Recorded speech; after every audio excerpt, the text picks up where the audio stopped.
Saudara yang dikasihi Tuhan, saya Yusak Harja. Saya ingin bersaksi bagaimana pemeliharaan Tuhan dalam kehidupan kita. Seringkali, walaupun kita tahu, kita memiliki pengetahuan di dalam Matius 6 ayat 26 bahwa Tuhan mau nyuruh kita untuk memandang burung di udara. Yang Tuhan pelihara, ya, kita lebih dari dia, ya lebih daripada mereka, sehingga Tuhan pasti pelihara lebih lagi. Seperti anak-anak saya, ya anak saya ini melihara burung-burung yang di belakang ini, saudara. Kemudian juga dia pelihara bagaimana dia sediakan tempat untuk mereka bisa berkembang biak.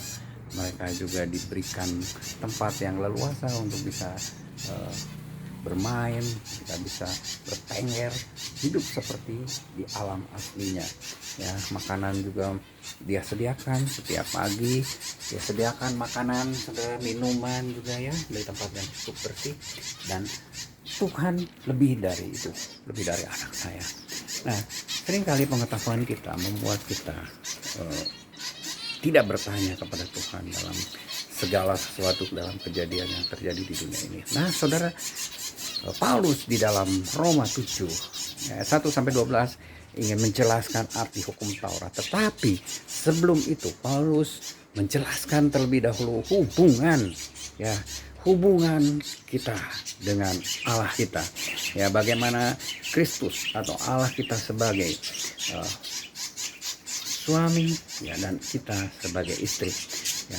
Dan setelah itu baru berbicara mengenai arti hukum Taurat ayat 7 sampai ayat 12. Jadi ayat 1 sampai 6 itu bercerita mengenai hubungan kita dengan Allah. Nah, saudara, pengetahuan yang kita dapat terutama melalui media-media sosial mengenai pandemi saat ini membuat kita seringkali merasa takut, ya, karena kita mendengar bagaimana, ya, sulitnya, bagaimana ganasnya, ya, pandemi ini, ya, dan ini membuat kita menjadi takut dan membuat imunitas kita juga turun, ya. Kekhawatiran dalam hidup kita membuat imunitas kita turun.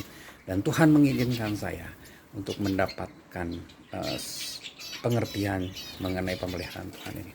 Tuhan izinkan saya mengalami, ya, positif COVID, terpapar COVID-19. Tanggal 4 Juli saya sakit panas, ya, 38 derajat, dan saya minum obat paracetamol.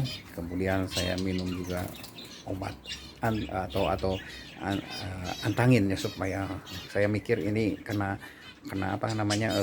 masuk angin. Tetapi saudara, ternyata karena saya mau bekerja, saya hari Selasa itu saya periksa, kondisi saya sudah lebih baik karena Seninnya 37, kemudian Selasanya 36,5. Saya periksa hasilnya hari Rabu itu sudah sangat baik hasilnya, saudara. Rabu malam itu atau Rabu sore ternyata saya positif COVID, dan saya melakukan isoman karena itu harus dilakukan supaya saya tidak menyebarkan penyakit ini. Tetapi di dalam masa-masa isoman saya tidak merasakan seperti apa yang dialami oleh rekan-rekan saya, bahkan sampai meninggal sebagainya. Seringkali kita merasakan ketakutan akan pemeliharaan kita sehingga banyak pikiran yang membuat kita khawatir. Pengetahuan seringkali membuat kita khawatir sehingga terjadilah, ya, penurunan imunitas. Dan memang saat-saat ya sebelum saya terpapar itu saya merasakan bagaimana saya khawatir, ya, dengan banyak hal, termasuk perusahaan saya yang harus dijaga juga supaya tidak sampai ditutup, karena kalau terlalu banyak yang terpapar itu akan diwajibkan untuk menutup terlebih dahulu. Nah, saya dikhawatirkan, dan banyak rekan-rekan saya pengurus juga, termasuk pengurus di sana juga yang terpapar. Nah, saya merasa khawatir dan tidak bertanya kepada Tuhan. Nah, sehingga saya melakukan gerakan-gerakan, ya, untuk melakukan tindakan-tindakan untuk bisa menghambat atau mengurangi, ya, menyebarnya virus ini, ya, di tempat saya bekerja. Tapi Tuhan mengajarkan saya bahwa kalau Tuhan mau, walaupun saya sudah pakai 3 masker, saudara, itu bisa terjadi dalam hidup saya terpapar ya. Teman saya bilang, saya percaya ya, hamba Tuhan juga dia, saya percaya Yusak pasti bisa atasi semuanya. Karena apa? Karena ketika saya dinyatakan atau ketahuan punya penyakit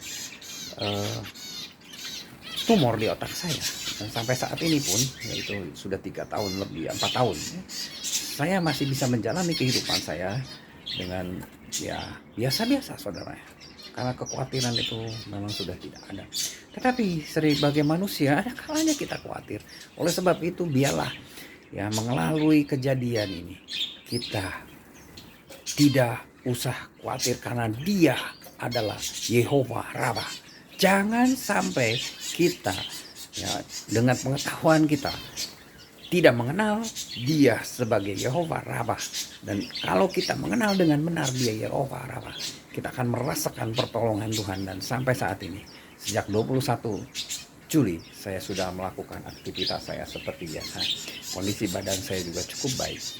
Puji Tuhan, Tuhan begitu mengasihi saya. Saya tahu kondisi ini melebihi ya, ketika saya mengalami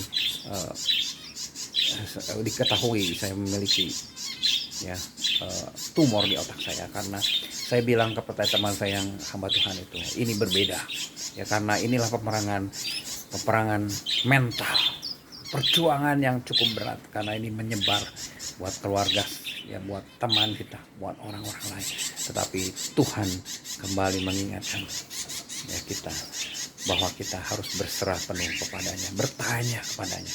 Anak-anak saya ya semuanya Tuhan masih lindungi Tuhan. Walaupun saya melihat juga anak saya yang pertama dan istri saya seperti juga ada gejala, tetapi dia tidak diperiksa dan ternyata Tuhan sembuhkan. Puji Tuhan, Tuhan Yesus memberkati kita semua. Amin.